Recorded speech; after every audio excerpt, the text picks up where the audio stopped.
Thank you. I'm going to tell you about best practices in testing Ruby on Rails applications. And well, I'm first tell you a bit about myself. I've been living in Melbourne for only 4 months, and I'm now working as a senior developer at Digital Dialogue. You probably never heard of this company before, but we are building a kind of world-changing application there. So you'll probably heard of that. You will hear about that probably soon. I'm going to tell you about. So my talk will consist of 3 parts. So first, I'm going to tell you about some a kind of pragmatic approach to testing, and this approach can be applied to any language, I think, and any framework. So it's not specific to Rails. Then I will tell about best practices, some of the best practices, or better say maybe recommendations in testing Ruby on Rails apps. And then I will talk about some tools for testing Ruby applications. And this part will be probably mostly interesting for beginners who have just recently started testing their apps and want to know a bit more about different tools which can be very helpful for them. So let's start with the pragmatic approach to testing. So what the stakeholders usually expect of the development teams. They want the apps to be built as quickly as possible. They expect that these apps contain no or very little bugs. And they expect that the app requires minimal support. Minimal support in terms of bug fixing and changing some functionality, not in terms of enhancing that. So how tests can help? So obviously they ensure that the code works after even major changes, and also tests describe what the code is expected to do. But at the same time, writing and supporting tests takes time. Tests can be much bigger than the code itself, because if we test some API endpoint, for example, we have to test not only some successful scenario, but also tests for invalid input data or like unauthorized users, for the case when an authorized user tries to access the API and things like that. So writing tests typically slows down development, especially at the very beginning when you can spend most of the time adding new features and not changing things which you have already built. So when I was preparing for the talk, I read some articles about what other developers recommend, how they recommend to test the apps, and I also watched some videos from conferences on Ruby and Ruby on Rails, and I was happy to find out that many developers have. So I have a similar opinion about that other developers, and they recommend start with adding as few tests as possible, but use the tests which cover as much functionality as possible. So, in other words, to use more integration and acceptance tests and less unit tests. Because once you have good integration and acceptance tests, then you can test some scenarios which will typically occur in your application. And when you add new features, you can return to some other parts of the applications which require additional testing and add some new tests. So what should be tested first? So critical use cases obviously should be tested. For example, if you are building an application, an online store, then it makes sense to test the main use case. A user selects a product in some catalog and then makes a purchase. So this scenario is a good candidate for having a test. What else can be tested? It's the code which can be easily break. This can be some complex queries, some reports, or some algorithms which you may somehow introduce error, and this error will be very difficult to catch. It's typically the code which you avoid touching or refactoring as well, because it's pretty complex. What is next? As the code base grows and as the number of developers also increases in the project, it makes sense to add more tests. And you will have to add more tests for edge cases, for some situations which were not, which you did not typically expect in the very beginning. You will add more unit tests, and as you add a new feature or fix a bug, as I mentioned, it's a good opportunity to add tests for the functionality which is around this feature or this particular bug. And as the project grows bigger and bigger, and you have, for example, 5 or 7 developers which work across the whole stack, then you probably need to be a bit paranoid about tests and test a lot. Tests also can be a good documentation, especially specs in RSpec and Minitest. This is very helpful for future developers, because the code which is not tested, which doesn't have tests, or which is or tests for this code do not describe what was the intention of the developer, of the person who wrote this code, it will be difficult to modify that, and additional time will have to be spent on changing this code or enhancing that or fixing a bug. And so it's also a good good practice in general to describe the functionality that you test, not only the results which you are going to which you are expecting from some method call or some behavior of the class, but also to describe why this code behaves this way.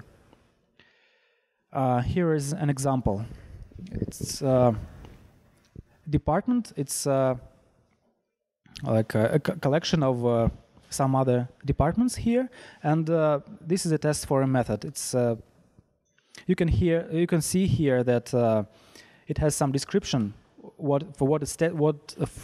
the functionality which is tested here, and also you can see that there is a kind of a tree which describes the structure which is created here using factories, and the two assertions which test what's happening here.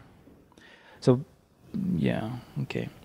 Then the next good practice, it's better to test behavior, and not duplicate the code structure of the method or an object which you test. So you should treat the code as a black box. So these are very simple examples, but they illustrate this idea. So if you have a function which is called square, which returns its argument squared, then it would be a better idea to compare the result of the value which this function or method returns with a specific value, not with the same, with the result of the same expression which this function implements. Then, if you test your application, then use test-driven development.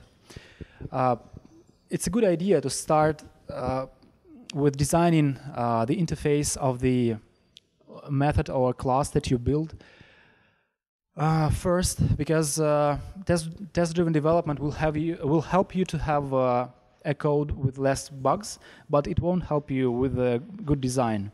So first, before writing tests, think about that, and when you understand what's going, which arguments are you going to pass to the method, or how the class is going to be used, then you can write a few tests and then write code which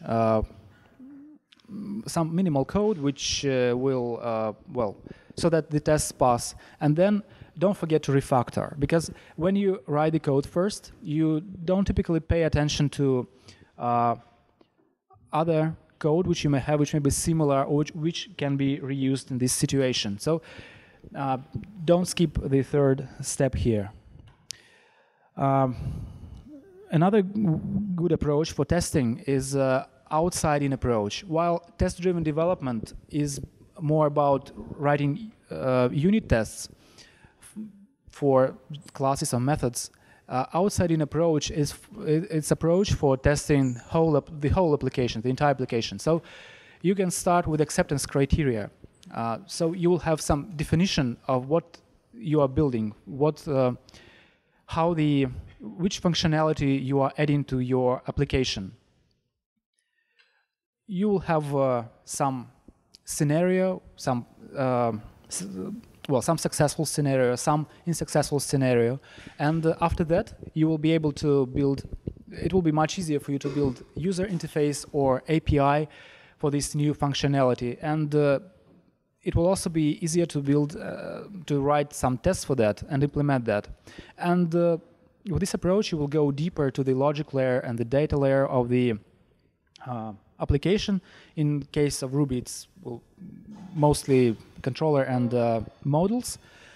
And by the time you go deeper to the third level, to the layer of models, then by that time you will have pretty good test coverage of the functionality. So you won't have to test every method of the model to make sure that it works correctly, because once your acceptance or integration tests pass, then you can be pretty sure that the application works correctly.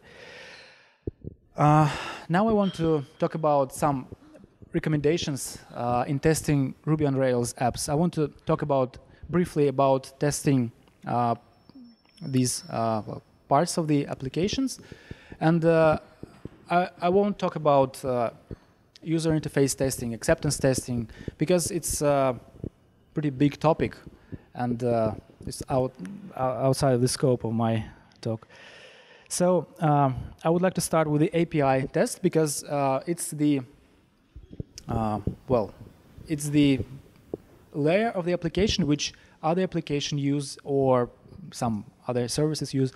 And so when you test API, you need to be very careful, because you need to test both, like I said, successful and unsuccessful scenarios. You need to test what will happen if a user calls some endpoint with invalid data. You need to test if your API returns some JSON or XML object, then you need to make sure that this object has the structure that you expect, and if you return, for example, a collection or an array of objects, you need to be sure that it's still sorted the way you want it to sort. You will need to check response status, because it is important to return correct statuses when you build APIs. And it's also important to test if only authorized users can get access to the parts of the applications which only they can access. When we go to controller tests, okay. When we go to controller tests, they sometimes may be similar to request tests, and we don't have to duplicate them to test twice the same functionality. So in controller tests, it's a good idea to test that some models actually changed, they are created and or deleted. Sometimes these operations on models are emulated, but in my opinion, it's not a good idea, because if you test real interaction with the database, you sometimes can catch some unexpected bugs in tests, not in production environment. In controllers, you can also test that all the emails are sent, or jobs are scheduled, or just whatever may happen in the controller. Also, you can test the response if it's redirect, or if it's a specific status, or it renders the correct view. And you can here test that the users can again access only the data which they should be able to access. When we test models, it's good to test complex queries and scopes. But if a scope is very simple, something like just a very simple where condition or sorting rules, then it doesn't add much value when you test that. Custom validation rules should be tested if you have some custom validation logic for your models. Also, sometimes it makes sense to test associations, especially in the case when this association has some conditions or some associated models have to be deleted, or this particular object cannot be deleted if it has any dependent objects. And it also makes sense to test callbacks, because sometimes they may cause bugs which can be pretty difficult to catch in production environment. So they may introduce some bugs which are difficult to catch. And models also contain a lot of methods, very simple methods, which, for example, like typical method for a user model is to return is something like a display name or a full name, which consists of first name and last name. It rarely makes sense to test such simple functionality. It's just better to keep tests shorter and more valuable. When testing business logic, sometimes applications, especially big ones, they have some classes which implement some algorithms or contain some logic which contain some operations which touch several models at the same time, or they have some complex queries or some aggregators or whatever. Anything which doesn't fit into models and controllers. And it's good practice, I think, to test them as black boxes again. So you have some input values and you test them that you get the output that you expect. Helpers. Well, most of the helpers don't have to be tested. They should be short enough, and if helper is about 20 lines of code, then probably it's not a helper, and it should be extracted and put somewhere else. Testing routes. Standard routes rarely have to be tested, and because the chance that they are broken is very low, and custom routes should be tested. For example, the first route, this one, it doesn't make much sense to test that, even though it includes a non-standard ID of a project. It looks like a permalink, and a route like that, which extracts the origin destination for a flight. In this case, it makes sense to test that because there can be different situations when you extract these values. Also, mailers. In my opinion, it's good to test mailers, and sometimes when a mailer renders, displays some properties of a specific object, this object can be modified, and if a mailer, if you don't have a test for a mailer, you will find that the emails are not sent in production environment only. So at least you need to test that when you render the mail, it's actually rendered, so you don't get errors. You may also want to test the mail subject because it's the most important part of the message. And if the message body has some links, it also makes sense to test them because that you actually can follow them, because it's one of the parts of the messages which are broken sometimes. When you test integration with APIs, then it's not a good idea to call API endpoints in your tests. So the access to these APIs can be mocked, and there are two ways how it can be done. The first way is to use something like web mock or fake web, when you specify some test response for some specific URLs. For example, if you want to test that your application can download a file from a password-protected URL, then you can use webmock and a sample file, and you'll be fine. It's pretty easy. It can be done pretty easily. But if you need to test a few method calls to the API, then you can use VCR gem. It's very handy. You can It records all the interactions with the API, and the second time when you run your tests, it just replays all the interactions. So it's very handy. You don't even need to have a file to form some JSON or XML which is returned by these requests. And here I go to this third part of my talk. I want to talk a bit about some tools for testing Ruby apps. This is a very brief overview because there are a lot of tools for that. So first I want to talk a bit about test frameworks, tools for generating test data, and tools for mocking external resources. So test frameworks. Actually, there are two popular frameworks, RSpec and Minitest. Minitest is small and fast, and RSpec is very powerful. It has it allows you to test anything. It allows to test different behavior, different parts of your application. Minitest is much smaller, and it has much fewer assertions, and it actually looks much less powerful than RSpec. And in the project which I currently working on, we use Minitest. And at first I was very unhappy about that because I didn't have all the functionality which RSpec could give me. But after a couple of weeks, I found that Minitest is also fine. So it also makes sense to use that.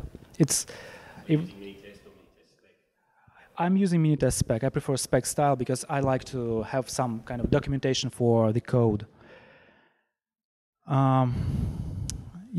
Generating test data. These are the tools which are needed in, I think, almost every Ruby application, because almost in every Ruby application you need to store something in the database. So you'll have some models, and you can use factories instead of fixtures to generate test data for your tests. Two popular gems, Factory Girl and Fabrication. I would say that, in my opinion, Factory Girl seems to be a bit more powerful, but for some reason I prefer Fabrication. I don't know why. Factory Girl allows you, for example, to create lists of objects, not only just one object. It allows to create, to write less code when you create some test data. If you test your models, or if you want to test some input, then you will probably need some fake data generators, especially if you want to test the input with valid email addresses, valid URLs, proper usernames, addresses, company names, product names, tests. Then gems like Faker, Fast Faker, and Forgery are very good for that. And what is good about them is that you can extend the generators. So if your application has some specific data type, you can, for example, let's say some specific text number for a specific country, then you can add a generator and it will generate random values of your specific type. Then mocking external resources. So fake web, webmock, and VCR, which I already mentioned, they are very good for mocking HTTP requests. If you need to work with file system and don't want to mess with temp files, then you can use FakeFS. It mocks the access to file system pretty well. If you have Redis, if your application uses Redis and you don't want to depend on Redis in your test environment, you can use fake Redis. It works completely transparent, as well as actually all the other gems which I mentioned here. They are very easy to use. There are, of course, a lot of other gems for testing applications, and you can find them in Ruby Gems website. That's all. So thank you very much. Does anyone have a question?